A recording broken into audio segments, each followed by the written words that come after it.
and welcome to my channel. Today I will be sharing with you my trying to conceive story for baby number 2. I've been trying to conceive baby number 2 for about 6 months now.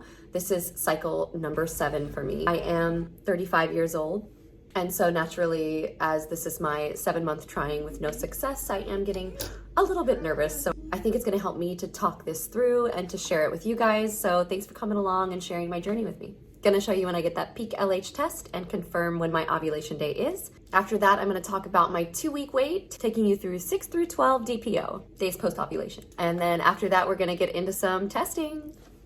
Just wanted to pop on here and give a quick update. It is cycle day 15, and I've just got my positive OPK today. It's a 1.74, and that's actually the highest I've ever gotten on one of these OPK tests. I saw the line almost immediately, and it got darker and darker until, of course, it surpassed the control line. So since receiving my positive OPK test today on cycle day 15, I can expect to ovulate in 12 to 24 hours, most likely. But it's different for everyone, so we'll see. I usually almost always have ovulation pains when I'm ovulating. It's nothing big, it's very subtle, but it's just this dull ache. It kind of feels like when you hold your urine a little bit too long, or maybe you drink water and then you go running, that kind of like a dull ache in my lower abdomen. So it's usually pretty clear to me when I'm ovulating, and I don't know if that means it's before the egg is released, during when the egg is released, or after. But these pains are a pretty good indication that ovulation has in fact occurred and that I've had a successful ovulation this cycle. I did do an afternoon test just now, and the result was a 0.74. So it's already starting to go down. So I think I definitely caught the peak this morning. I will continue testing probably through the rest of the cycle just because I like the data and I think it's really enjoyable. It's kind of like controlling something within something that you can't control. So I'm gonna keep testing my way through the rest of my cycle. More updates to come. Hello, it is cycle day 16 for me. That means it is ovulation day. Woo! This morning I had my ovulation pains, as I always do. I still don't know if it happens before I actually ovulate, during ovulation, or if it's an after ovulation kind of a thing. I don't think it's that one. Yeah, I'm not really sure, but I did have my normally scheduled ovulation pains this morning. Around 9:30, 10 o'clock it began, and it went on for a few hours as it normally does. Tomorrow I am officially 1 DPO, and I begin my 2-week wait. I keep hoping that these 2-week waits will get easier and that I'll just stop thinking about it and I won't stress and I won't worry, but that's easier said than done. It's a really long 2-week wait. And especially when you're an early tester like me, you get the itch. I can't control the urge. I have to test at 7, 8 DPO, even though I know it's too soon. As I'm about to start the 2-week wait, I thought it would be a good time to share some of the products I use each month when trying to conceive. This is my favorite prenatal. I love this one. It has everything I need. It took me through my whole pregnancy with my daughter as well, very healthy, making sure I have all the vitamins that are necessary. I take 1 gummy in the morning and 1 gummy at night.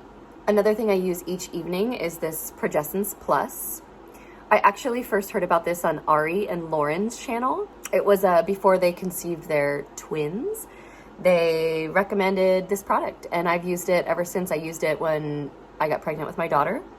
I started taking it 2 months before I conceived her. And yeah, again, this is one of those things that I don't know if it actually works or if it's more mental help, but I use it each evening, and it seems to regulate my hormones and regulate my emotions a little bit better. And again, maybe it's just a mental thing, but it helps me. In addition to my normal prenatal that I take each month, this month we're trying these products. It comes in these little packets. I take 1 each evening, mix it with some water and drink it before I go to bed. This is more like a conception product, kind of meant to aid in the conception process. 2-week wait. Wish me luck. So it is currently 5 DPO. It was business as usual, days 1 through 5. Obviously, we know that before implantation occurs, you're really just receiving any symptoms that are from progesterone. So the symptoms from progesterone will be the same days 1 through 5, whether you are conceiving this month or if it's just a normal cycle. So after ovulation day, days 1 and 2 DPO, my CM dried up, or rather changed. However, I did want to note that at 3 and 4 DPO, I seemed to be having some kind of an estrogen surge. I'm going to try to say that again. An estrogen surge. That is a lot of R's.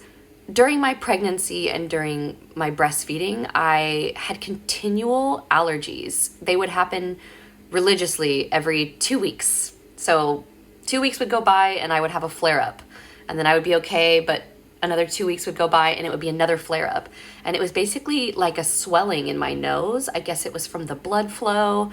And it caused me to sneeze and have a runny nose and sometimes itchy eyes. At first, I just thought these things were allergies, common allergies that everyone has. But as my pregnancy continued, it became very clear to me that I was experiencing something hormonally. It's been a long time since I've experienced these hormonal allergies. It was just very unusual and unexpected, as I haven't had this symptom since I was breastfeeding. So needless to say, 3 DPO and 4 DPO, I spent a lot of time sneezing and blowing my nose. I did want to add as well that my ovulation is confirmed by a temperature rise, a BBT temp rise, that occurred about 2 days after ovulation, about 48 hours after ovulation, which is like clockwork and normal for my cycles.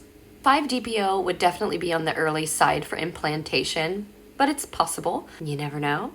Obviously, as I can't confirm that, I did just want to share that today I have seen an increase in CM, and I've also had some light cramping going on in my lower abdomen. Could be the broccoli that I ate last night, or it could be something exciting, so time will tell. I don't have any other symptoms than that at 5 DPO, so let's see what the rest of the week brings.